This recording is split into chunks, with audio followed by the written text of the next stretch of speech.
ça doit être un ange qui est assez fort, qui a un certain caractère, qui est pas trop sensible, il va te taper sur les mains quand tu fais quelque chose de faux. Et l'autre côté, quand j'ai fait un ange qui doit être qui guide,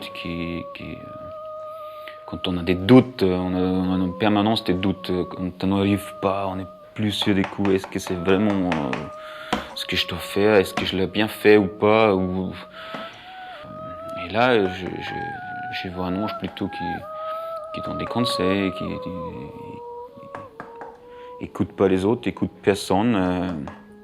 On dit facilement écoute toi-même, mais c'est la plus difficile, moi je trouve. On ne sait jamais ce qu'il faut faire et finalement il faut faire ce qu'on a envie.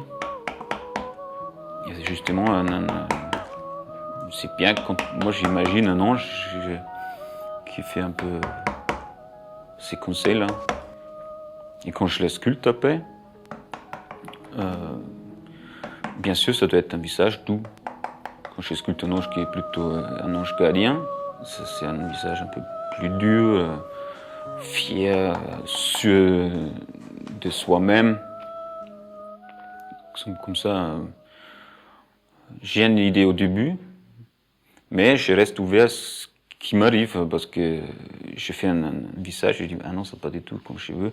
Et j'ai réagi aux éléments qui viennent par hasard peut-être. Ah, ça c'est pas mal, je vais continuer plutôt dans cette direction-là pour donner après l'expression. Je suis toujours ouvert quand je sculpte, parce que de toute façon on ne sait jamais quand c'est fini. Il faut regarder, il faut attendre. Je laisse souvent les sculptures plusieurs jours ou plusieurs mois sans les toucher.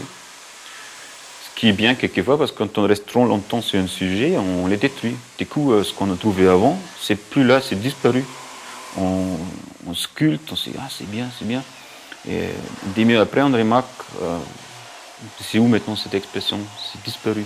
Et parce que c'est la sculpture, on ne peut pas trop corriger, on ne va plus jamais trouver ça. C'est pour ça que c'est bien de prendre quelquefois une distance de plusieurs jours, d'arrêter, de laisser.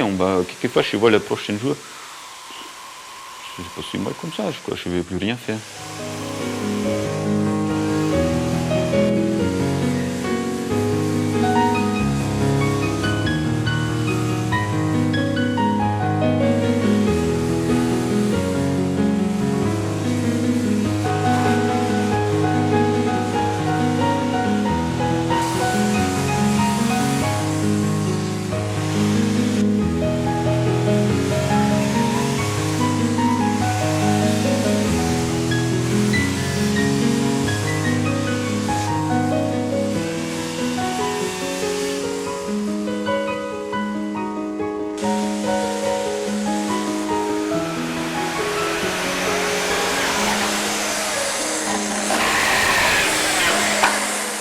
J'ai environ, je dirais, 400 outils, des couteaux, mais finalement, j'utilise peut-être 3 outils, 90%.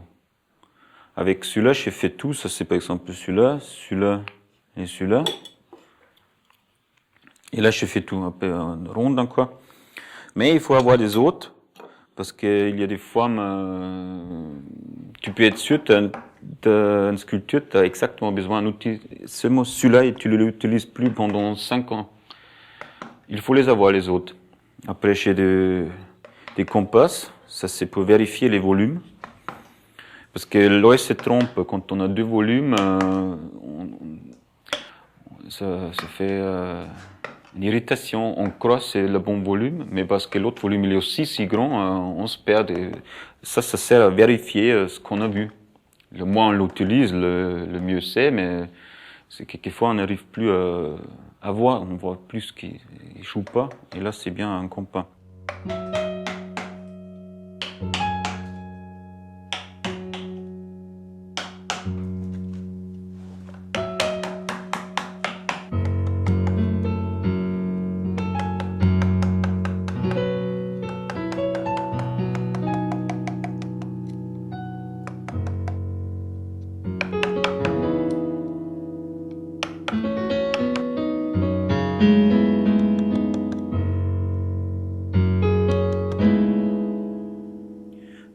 un de mes outils préférés, principal, c'est bien sûr c'est la tronçonneuse. Et la tronçonneuse, ça me permet de travailler très très vite, très expressif. Au début, j'ai appris qu'avec des couteaux. Et j'ai commencé à prendre la tronçonneuse pour dégrossir, pour faire le contour un peu, pour avoir moins de travail. Et j'ai remarqué, on peut aller de plus en plus loin et jusqu'à la fin, jusqu'aujourd'hui, où je laisse la surface brute travailler la tronçonneuse. Parce que la tronçonneuse, ça laisse une texture très spéciale. Moi, j'ai voulu toujours imiter un peu des coups de pinceau qui font des impressionnistes. J'ai jamais aimé la surface lisse. Ça peut être très beau, il y a des essences de bois qui sont très beaux. Mais moi, j'ai jamais aimé une sculpture polie, poncée. Pour moi, il faut que ça reste une surface impressionniste qui donne l'idée de quelque chose qui peut-être même pas vraiment là, mais qui donne l'idée, l'impression d'une forme.